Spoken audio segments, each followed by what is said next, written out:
ಬೆಂಗಳೂರಿನಲ್ಲೆಲ್ಲ ರಾತ್ರಿ ಇಡೀ ಮಳೆ ಸುರಿದ ಪರಿಣಾಮವಾಗಿ ಹಲವು ಕಡೆಗಳಲ್ಲಿ ಹಲವು ಅವಾಂತರಗಳ ಸೃಷ್ಟಿಯಾಗಿತ್ತು. ಡಿಸಿಎಂ ಡಿಕೆ ಶಿವಕುಮಾರ್ ಅವರು ಕೂಡ ಇದಕ್ಕೆ ಹೇಳಿಕೆಯನ್ನು ಕೊಡ್ತಾ ಇದ್ದಾರೆ.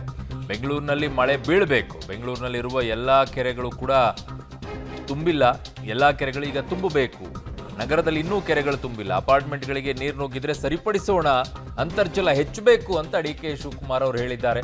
ಸರ್, ಅಂತರ್ಜಲ ಹೆಚ್ಚಬೇಕು ಎಲ್ಲ ಓಕೆ ಸರ್, ಕೆರೆಗಳು ತುಂಬಬೇಕು ಓಕೆ ಸರ್, ಮೋರಿಗಳನ್ನು ಕ್ಲೀನ್ ಮಾಡೋದು ಯಾರು ಸರ್? ನಮ್ಮ ಜನನೂ ಅಷ್ಟೇ ಪ್ಲಾಸ್ಟಿಕನ್ನು ಅಲ್ಲಿ ಬಿಸಾಕ್ತಾರೆ.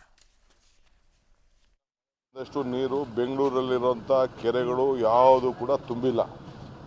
ಮಳೆ ಬರಬೇಕು, ಅಪಾರ್ಟ್ಮೆಂಟ್ ನೀರು ನುಗ್ಗಿತ್ತು ಅಂದರೆ ಅದನ್ನೆಲ್ಲ ಸರಿ ಮಾಡೋಣ.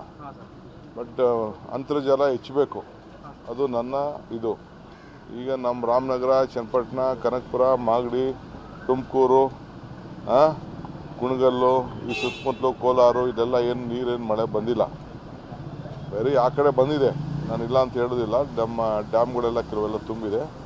ಇಲ್ಲಿ ಅಂತರ್ಜಲ ಹೆಚ್ಚಬೇಕಾಗಿದೆ, ಅದಕ್ಕೆ ಮಳೆ ಬರಬೇಕು. ಇನ್ನು ಮಳೆ ಸಾಲದು. ಇನ್ನು ಮಳೆ ಬಂದಷ್ಟು ನೀರು ಬೆಂಗಳೂರಲ್ಲಿರುವಂಥ ಕೆರೆಗಳು ಯಾವುದು ಕೂಡ ತುಂಬಿಲ್ಲ. ಮಳೆ ಬರಬೇಕು, ಅಪಾರ್ಟ್ಮೆಂಟ್ ನೀರು ನುಗ್ಗಿತ್ತು ಅಂದರೆ ಅದನ್ನೆಲ್ಲ ಸರಿ ಮಾಡೋಣ. ಬಟ್ ಅಂತರ್ಜಲ ಹೆಚ್ಚಬೇಕು, ಅದು ನನ್ನ ಇದು. ಈಗ ನಮ್ಮ ರಾಮನಗರ, ಚನ್ನಪಟ್ಟಣ